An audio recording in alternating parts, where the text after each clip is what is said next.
আসসালামু আলাইকুম রহমতুল্লাহি ওয়া বারাকাতু। প্রিয় দেশবাসী, সবাই কেমন আছেন? আশা করি ইনশাল্লাহ সবাই ভালো আছেন। আমিও ভালো আছি আলহামদুলিল্লাহ।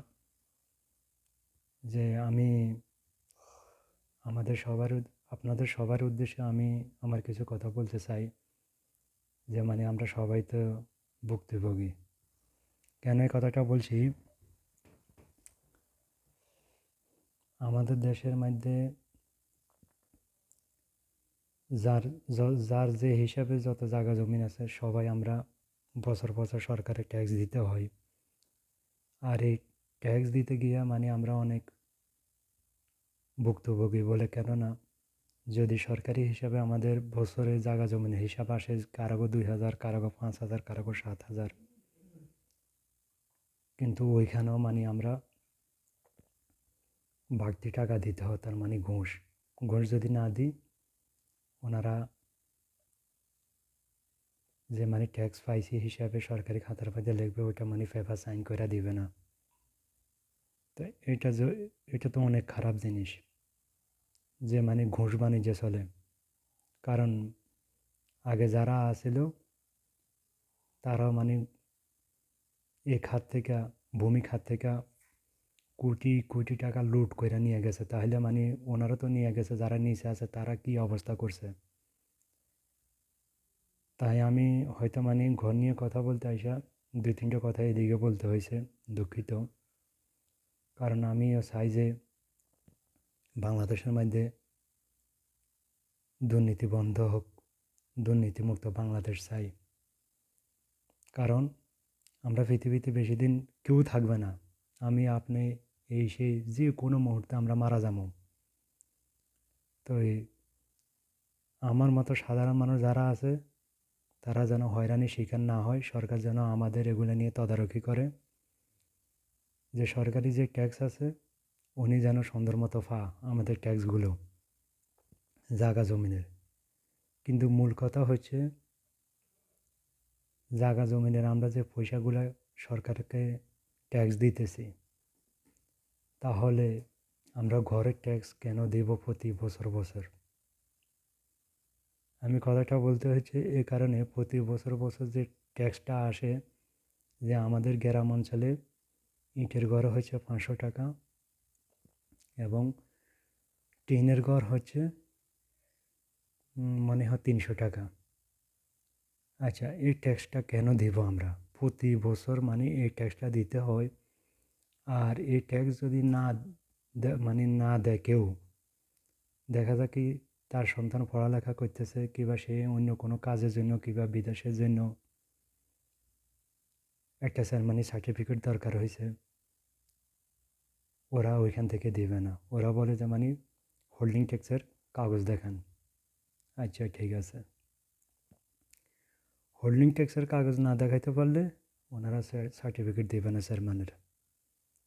তাহলে এটা একটা জুলুম হইতেছে না? হোল্ডিং ট্যাক্স, ঘর জাগা জমিনে খাজনা দিয়ে দেওয়া লাগবে, হোল্ডিং ট্যাক্সের কাগজ দেখান লাগবে, তার ঘরের ট্যাক্স দেওয়া লাগবে। এটা তো আমি কোনো কিছু বুঝতেছি না।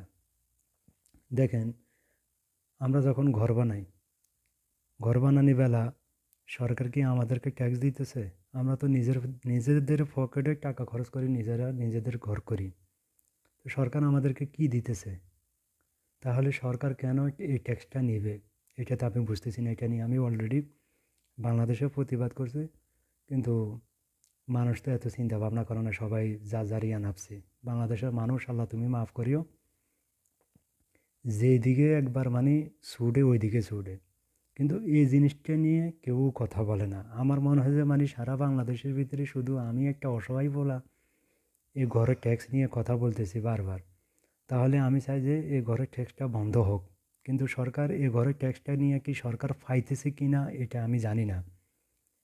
আর যদি কোনো সরকারি কর্মকর্তা আমার ভিডিওটি দেখে, তো ওনারা বলতে পারবেন ভালো, এই ঘরের ট্যাক্সগুলো কি সরকার পাইতেছে এবং কেন নিতেছে, এটার ব্যাখ্যা দেওয়ার জন্য। যে ঘরের ট্যাক্স ওনারা কেন নেবে? জায়গা জমিনে খাজনা নিতেছে, ভালো কথা। এটা আমিও কি এখানে আমার কোনো কিছু করার নাই। কিন্তু ঘরের খাজনা কেন নেবে তারা? ঘর কি সরকার কইরা দিছে? তো ঠিক আছে সরকার ট্যাক্স নেক, আমিও মানে নিছি। সরকার আমারে বাংলাদেশের মধ্যে একটা সরকারি চাকরি দিয়ে দেখ। আমার যে লেভেলে পড়ালেখা আছে প্রয়োজন আমার লেভেল হিসাবে যে আমার একটা সরকারি চাকরি দেখ। উনি আমার ঘরের খাজনা বছরে একবার না, উনি আমার মানে ঘরের খাজনা প্রতি মাসে মাসে কাটি নেক। এবার 500 টাকা হইলে 500 টাকা নেক আমারে, উনি সরকারি একটা চাকরি দিয়ে দেখ বাংলাদেশের মধ্যে। শুধু আমি না, প্রতি ঘরে ঘরে দেখ, প্রতি ঘরে ঘরে দিলে প্রতি ঘর ঘর থেকে মানে সবাই টাকা দিব ওনারে, তাই না? এই সারমানির সার্টিফিকেট আনতে গেলে যখন হোল্ডিং ট্যাক্সের এই ভেজালটার কারণে দেখা যায় কি একজনের ছেলেরা পড়ালেখা করাইতে গেলে প্রবলেম হইতেছে। ওই যে ওই কাগজ দিবে না, তারপরে পুলিশ ক্লিয়ারেন্স আনতে গেলে মানে সারমানি সার্টিফিকেট লাগে, ওইটা দিবে না। এইরকম তো মানে আমিও ভুক্তভোগী, আমিও হয়রানির শিকার হয়েছি, তাই না? তাহলে কেন মানে এটা নিয়ে মানে এত পেরেশানি করবে মানুষকে? এটার ব্যাখ্যা অবশ্যই করতে হবে। আমাদের সবাই দাবি যে হোল্ডিং ট্যাক্সটা মানে ঘরের খাজনাটা আপনারা বন্ধ করুন। দয়া করে এই জিনিসটা নিয়ে সবাই কথাবার্তা বলবেন। কথাবার্তা বললে সবার জন্য ভালো হবে, শুধু আমার একজনের জন্য না, যে সবার জন্য ভালো হবে। যেমন আমাদের পাশের দেশ, ওই দেশের মধ্যে মানুষ যদি ঘর করতে যায়, দেখা যায় কি ওদের সরকারও ওদেরকে ঘরের জন্য টাকা পয়সা দেয়, অবস্থা বুঝি টাকা পয়সা দেয়। অনেক যাদের পয়সা মোটামুটি ভালো অবস্থা আছে ওরা নেয় না। আর যারা আমার মতো মধ্যবিত্ত পরিবারের ছেলে আর নিম্নবিত্ত পরিবারের ছেলে, ওরা ঠিকই সরকার থেকে মানে পয়সা নেয়। তাহলে আমাদের দেশের সরকার তো আমাদেরকে পয়সা দিতেছে না, তো আমাদেরকে তাহলে কেন ট্যাক্স দিতে হবে? তো ট্যাক্স দিতে রাজি আছি, উনি আমাদেরকে সুযোগ সুবিধা করে দেখ, উনি আমাদের দেশে কর্মসংস্থান বাড়াক। আর যদি না পারে তাহলে উনি যদি এগুলো যদি না করতে পারে তাহলে আমাদেরকে মাফ করে দেখ এই ঘরের খাজনাটা, এতে আমাদের অনেক উপকার হবে। সবার জন্য বলছি কথাটা। তো আর ভিডিওটা বাড়াইলাম না। আপনারা সবাই ভালো থাকেন। আসসালামু আলাইকুম রহমতুল্লাহি ওয়া বারাকাতুহু।